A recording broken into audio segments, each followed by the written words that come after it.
Imagine a world where new car designers spend considerable time and money designing safety systems that are so fundamentally annoying that they force you to take your eyes off the road for 10 or more seconds just to turn the damn things off. That's more than 300 metres of road that you're not going to see at freeway speeds. Actually, don't bother imagining it. There's absolutely no need. It is the automotive universe we live in today. And if that's advanced technology making driving actually safer, then I'd suggest that the Prime Minister is not a clown, dude. And of course, I am still young.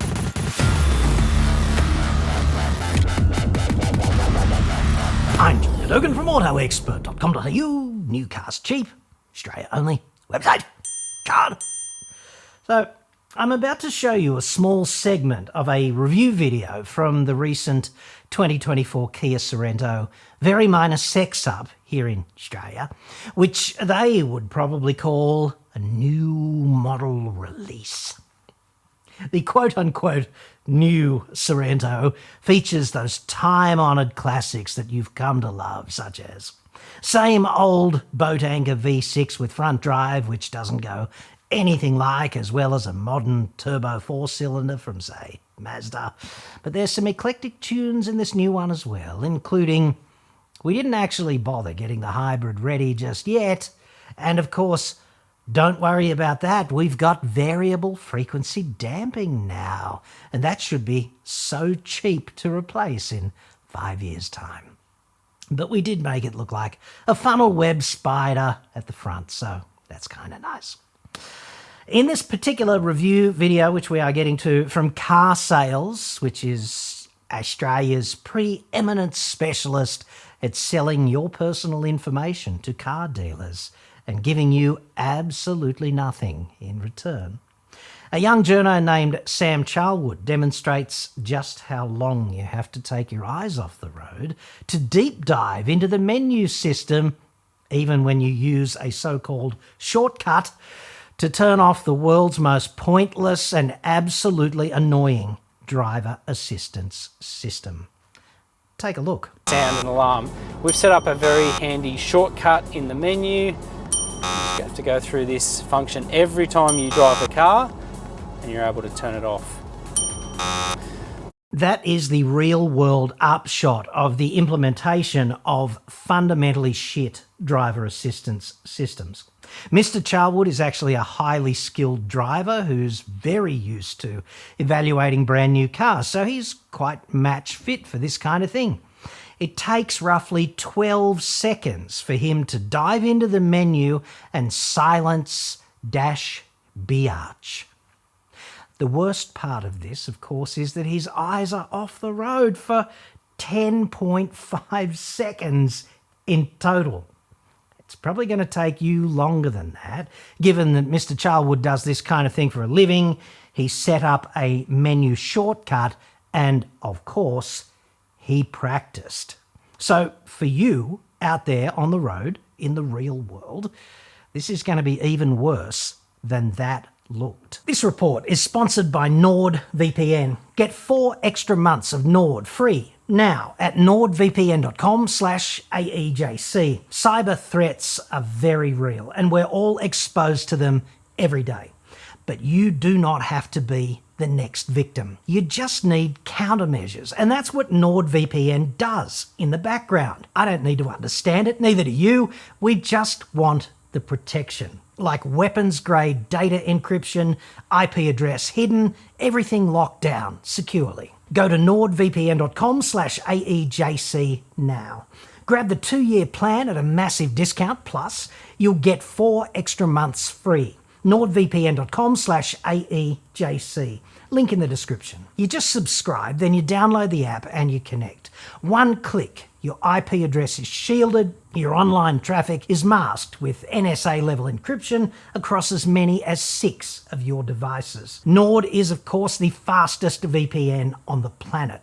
It costs only about as much as 1 cup of coffee every month to keep your data, your identity, and your devices secure. Your location will be masked, and this means you'll be able to access streaming and other services that might be geo-blocked where you live. Plus, you can continue to watch your favourite content when you travel. You might even be able to score great deals on travel and accommodation that are not available to you normally at home. That kind of thing happens all the time. Go to nordvpn.com/AEJC now. Boost your security and enjoy that discount plus those extra 4 months of free subscription time. It's totally risk-free with Nord's 30-day money-back guarantee. That's nordvpn.com/AEJC, link in the description. And thanks to Nord for sponsoring the channel and for helping to make more content like this possible. Just getting a few obvious things out of the way first so you don't misinterpret the intent of this video. New Sorento is actually quite a decent SUV, as was its predecessor. But my strong advice to you would be buy the diesel, dude, because the V6 front driver is kind of just a bit. It's thirsty and it needs a proper sink of the slipper in order to perform, and then it drinks like a sailor on freaking shore leave. And Hyundai Kia needs to stop fucking about, in my view, and develop a contemporary 2.5 litre 4-cylinder turbo petrol engine just to stay in the game. Kia's quite a decent company too, despite its absurd K backwards N logo. It's actually a Hyundai clone under the skin, right? The distinction between those brands is entirely artificial. Both brands are engineered side by side in a place in South Korea called Namyang, which is, frankly, a bit of a shithole. I've been there several times. It's a shithole except if you're into engineering porn. So, having been there and seen it, I'd have to say to me, it's awesome. What a great place. The anechoic chamber, dude, and the dirty big wind tunnel. Trouser TP stuff, if you know what you're looking at. So, this is not an assassination of the Sorento or Kia or Hyundai Kia or South Korea or any of that stuff, nor is the knife going deep into Mr. Charwood. He's actually a very talented young journo and an excellent presenter on camera. Obviously, I'd suggest that to be a truly elite journalist, you have to be quite a bit more of an arsehole with a proclivity, some would say burning desire, to get powerful people and corporations properly offside at every opportunity, such as that criminal conspiracy we know as Volkswagen, for example. So, if I were called on to do so, I would advise Mr. Charwood to strive to be more of a pain in the ass and just get comfortable standing in a room full of people who detest you, dude. That's what respect actually looks like. And remember, no matter how much braised swan they feed you, no matter the volume of grange they invite you to imbibe down your pie hole, you have to approach yanking their trousers down in print tomorrow with a heart as heavy as a field of butterflies in spring. My other website, sociopathexpert.com.au for more. Unless Alborz has that one too. Sam's a really good journo, in other words, and I have considerable respect for him. However, if you do something that could be construed as properly stupid in public, it's probably not that inclined just to sink without a trace. So we might as well use it in a vain attempt to make driving, like ambient motoring, ever so slightly safer. Sound and alarm. We've set up a very handy shortcut in the menu. You just have to go through this function every time you drive a car and you're able to turn it off. I went frame by frame on that little video clip, okay?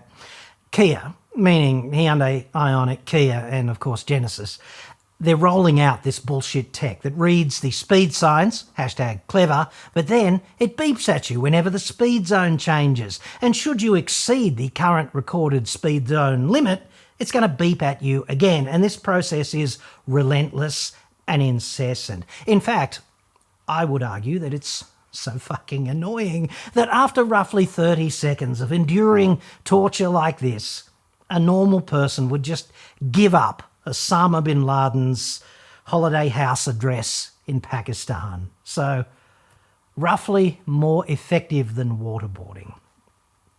And it comes free in every $60,000 Sorento and cars of that ilk, so yay.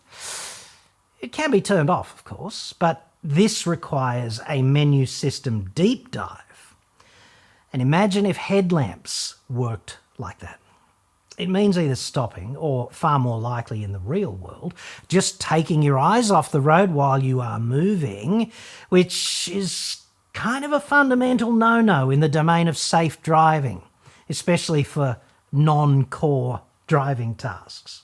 Geniuses in Namyang should take note that chimes, beeps and alarms generally should be fucked right off unless there is a serious imminent threat that demands a driver's immediate attention. So, if you're driving along and a tyre starts to deflate because you picked up a screw off the back of some tradie's ute, then by all means chime the shit out of things, because a blowout is a potentially serious safety defect. But if a driver does 51 in a freaking 50 zone, how about just shutting the fuck up? Like, how about that, dude? Change an icon on the warning thingo to orange, if you must, but nobody ever died simply because their speed was like 1k over the limit. Despite all the ads to this effect, there's quite a bit more to it than just that. And Mr. Charwood is here, happily demonstrating for the world to see, seemingly, the real-world consequences of these shit alleged safety systems. Like, I'm sure they're implemented with the best of intentions, but that implementation is properly, objectively shit. 90% of so-called ADAS, Advanced Driver Assistance Systems, is just an effective joke at best, or a dangerous distraction at worst. Right? That's just how it is. This one is a dangerous distraction because it's so annoying, but take pedestrian detection, which does hog a fair bit of the ADAS limelight. It sounds great, but it doesn't work at night. And at night is when the vast majority of pedestrians actually get cleaned up. Sound and alarm. We've set up a very handy shortcut in the menu. You just have to go through this function every time you drive a car, and you're able to turn it off. So there it was again, frame by frame. Just over 12 seconds for Mr. Charwood to turn dash biatch off. He looks back at the road 4 times, once for a quarter of a second, once for a third of a second, and twice for about half a second apiece. That's about 1.5 seconds in total, out of about 12. He spent 10.5 seconds, more or less, actively not looking at the road. That's 300 metres at freeway speeds, 270 to 280 on highways. He's mainly concentrating on that central tablet, right? Interpreting the touchscreen, visually confirming what his proprioception is telling him, etc., getting feedback that he's actually done the job. And during this exercise, I would argue that driving apparently became the distraction, right? It's interfering with his main cognitive task of turning off dash biatch. This is an inversion of how the process should actually be functioning, right? Why can Kia/Hyundai not implement a simple voice command system with a virtual slave like Siri or something, to which you might simply say, turn off speed zone assistance or mute speed zone assistance? Like if I suddenly need 5-finger death punch to belt out a quick wash it all away to make life somehow easier while coping with Sydney's frickin' log-jammed traffic, Google's virtual slave gets it right every time, and my eyes remain on the road so I can see what every other dipshit is doing. In other words, Not that fucking hard, dude. License the technology and implement it. How hard could it possibly be for a company with resources like Hyundai Kia? Like, come on. Very important if your hands are on the wheel and you're moving through space-time. So important to separate driving into core and non-core tasks, like flying a plane, isn't it? Core tasks being the quantum of what you have to do to keep ahead of everything that can kill you. And to be fair to Mr. Charlwood, he does look back at the road every 3 seconds or so, very briefly. I'd suggest, however, that if you did this during a driving test, you're probably going to fail. And I'm not a lawyer, certainly, but I'm pretty sure conduct like this behind the wheel is actually sufficient to meet the threshold of proof for negligent driving, which is pretty low, admittedly, and essentially it just alleges that you weren't driving in the manner of a responsible or prudent driver, given the totality of circumstances. Obviously, out there in the real world, in the absence of a crash, there's usually no objective evidence for the cops in circumstances such as these, so everyone kind of gets away with it. But if you do this on camera, with commentary recommending others also do it, and then you show it to, 8,000 fucking people, then perhaps that's a somewhat different story. Kia/Hyundai should hang their freaking heads in shame. And they're not alone on this. All car makers are down on their knees presently, gagging on the ADAS flute, right? It's disgraceful. And this head-in shame hangage should orbit every vehicle system that dangles the carrot of distraction so tantalisingly in front of drivers while prick-teasing the promise of added safety. Like, Jesus. It's a badly engineered system, like fundamentally bad, on a basic human factors engineering level. They're a major car maker, so there's really no excuse. Even more disgracefully, they allow you to turn it off while the car is freaking moving. Why not just grey it the fuck out so you have to stop if you want to disable it? How hard would that be? Easier than voice control, right? I'd suggest that it would probably take you longer to disable that system than it took Mr. Charlwood in that little clip, right? And you're probably not as good a driver as him, like objectively. Not that being competent is, in my view, a license to drive while distracted. It's not. To be completely fair to Mr. Charlwood, okay, all these dipshit automotive publishers invest in cameras and video production. They're heavily invested there, but they spend fuck all on their journos vis-a-vis training and guidance. And this is why 95% of Australian car reviews are just unwatchable shit, even if the production values are actually pretty good, because the jib comes out and the drone goes up and the pictures are quite nice. It's just that the story's, at best. Case in point, car sales here has virtually unlimited resources, like unlimited in practice. Selling your data to car dealers is actually quite lucrative when you do it, as a volume deal. So despite what it could be spending to make its videos more relevant, more watchable, this commercial giant has just 60,000, I think, subscribers on YouTube, and the view counts on individual videos are they're terrible. A geriatric in a garage copying a reach around from a plastic scale model of Darth Vader could do, 6 times better. It makes no sense. Now, if I were Mr. Charlwood's executive producer, I would A, kill myself, but before that, I would certainly advise him to pull that video down and cut in an alternative segment where he just turns that appalling system off while he's stopped safely somewhere at the side of the road. I'd make that part of the story, dude. I'm funny like that. Maybe I'm just too old-timey for contemporary relevance. I don't know. It's possible, though, isn't it? Like, I would Get the presenter to say, don't do this on the fly, dude, no matter how tempting it seems in the moment. Stop somewhere safe instead. It's only going to take a few seconds and the life you save might be your own. I'd tell him to do that partly because it's kind of in the public interest and partly because of the very serious potential consequences to him of leaving something like that up there online. And to illustrate this, I'm going to give you a quick hypothetical, right? Say, not him, but you, okay? You do exactly this on camera, what you just saw.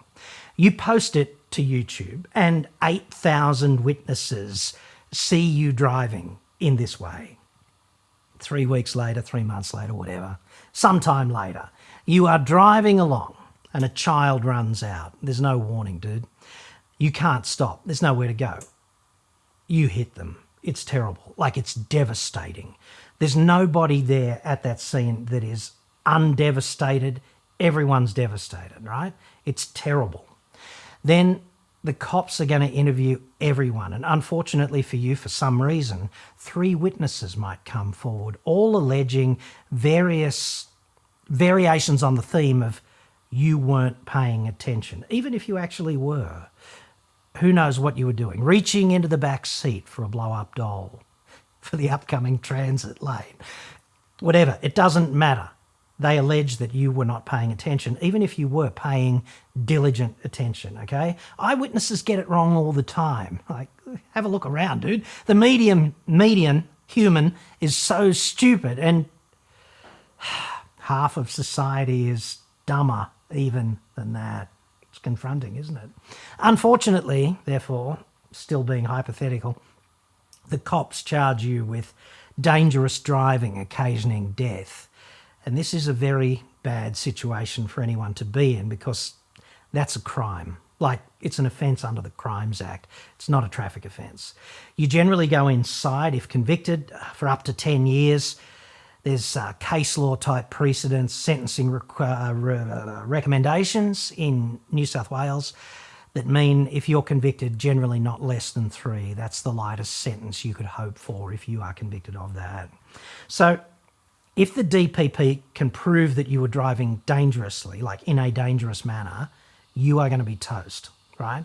3 eyewitnesses is bad. And of course, there's unequivocal evidence online illustrating your proclivity generally to drive with your freaking eyes off the road. That car sales video actually contains advice, if that's the right word, to potential drivers such as you that, quote, you'll have to go through this procedure every time you drive the car. Dude, if you say that, it could be construed that you think this conduct is so reasonable that you're actually advising others publicly to drive in this way. And this points to a pattern of behaviour or an attitude to driving with which I think any semi-respectable DPP barrister would have a fucking field day.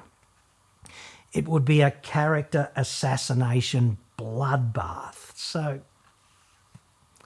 see you in roughly 10 years, dude. And this is only hypothetical, it hasn't happened. I'm not alleging it will or it's even likely. But this is the door you open when you put shit like this online. And then there's the workplace side of things too, isn't there? Like, I don't have a problem with presenters talking to a camera while they drive a car, looking at the road, glancing at the camera, talking. Okay, how is that any different to talking to a passenger in the front seat of the car, which is entirely reasonable, normal driving conduct, like, especially if she's a hottie. But playing with the secondary screen for 10.5 seconds out of 12, to me, that's off the reservation in an occupational health and safety context. Like, that car is a workplace at that time while that's being recorded, right? And the Act stipulates that you must do everything practicable to mitigate risk to yourself, to your colleagues, and of course, to the general public. And I would argue that this is not a case of doing that. Like, it's just not. And of course, None of this Keystone Cops distraction dipshittery, personal opinion, could actually occur if Kia Hyundai's special bus speed alarm system were not so preposterously badly engineered in the first place. This is not actually an advanced driver assistance system at all. It's an advanced driver annoyance system. It immediately, therefore, amps up ambient risk, doesn't it? This is how ADAS actually functions in public, in the real world, in practice. It gives decent drivers the shits and then they goof off by prioritising shutting it down over the myriad core things that can kill you when you're rocketing through freaking space-time at double-digit meters per second. Like, if you go for a drive this weekend on the open road, you're going to pass a lot of other motorists. They're going to be coming the other way and the relative speeds are going to be like 200 k's an hour, relative speed, okay? Where do you want the oncoming driver's eyes to be? And how many of those do you suppose won't be looking where they need to be often enough?